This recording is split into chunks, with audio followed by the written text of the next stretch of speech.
Welcome है नाज़रीन। Bulletin जी शुरुआत में अवां ताईं अहम ख़बर पहुचाईंदा हलूं। कराची में वॾो वज़ीर सिंध में वधंदड़ कोरोना वायरस के केसिस ते गिणती ज़ाहिर करे छॾी आहे। वॾे वज़ीर जे सदारत हेठि कोरोना टास्क फोर्स जो इजलास थियो। कराची में हिन वक़्तु 26.32 सैकड़ो केसिस आहिनि। सिहत वारे सेक्रेटरी जे इजलास के ब्रीफिंग ॾिनी वई आहे।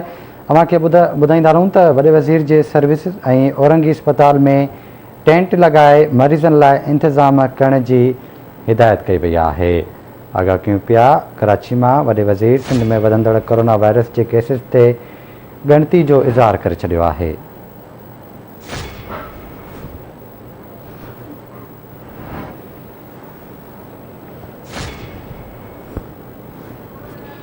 इन जा तफ़सील मालूम कंदासीं। कराची में नजीब नायज खां। नजीब आगाह कजो, छा तफ़सील आहिनि?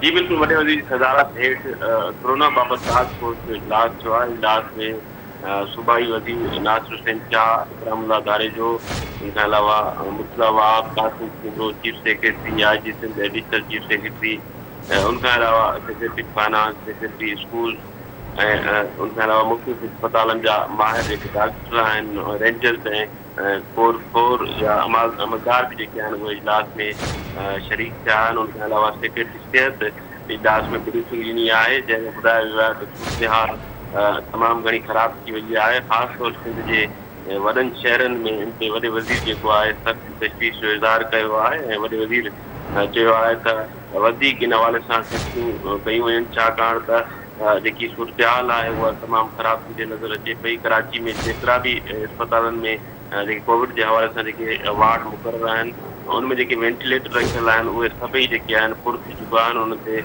मरीज़ जेके आहिनि इन हवाले सां वॾे वज़ीर जेको आहे लेबर खाते खे चयो आहे त उहे वधीक जेके आहिनि 3 अस्पतालनि में कोविड जा वार्ड जेके आहिनि मुक़ररु कनि। उन खां अलावा जेको पुलिस अस्पताल आहे उनमें बि जेको आहे कोविड वार्ड ठाहिण जी मंज़ूरी ॾिनी वई आहे। वॾे वज़ीर चयो आहे त इन हवाले सां मुख़्तलिफ़ टेंट बि लॻाया वञनि कोरंगी। उन खां अलावा सर्विसिस अस्पताल में जंहिंमें कोविड जे मरीज़नि जो जेको आहे चेकअप कयो वञे।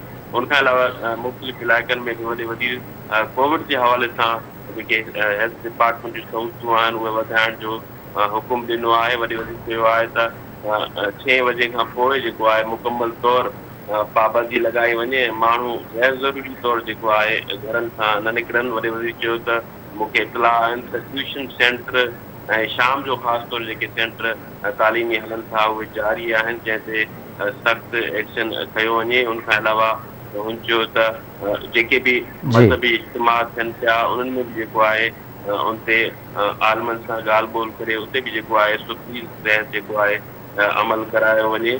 ऐं वॾे वज़ीर चयो आहे त सभिनी स्टेक होल्डर खे हिन में शामिल कयो वञे। इन हवाले सां हिकिड़ी कमेटी बि जोड़ी वई आहे, जंहिंमें सूबाई वज़ीर सैयद नासिर हुसैन शाह, मुर्तज़ा वाब, अविद शाह शामिल हूंदा। जी ठीकु आहे नजीब, वॾी महिरबानी अव्हां जी तफ़सील खां आगाह करण लाइ।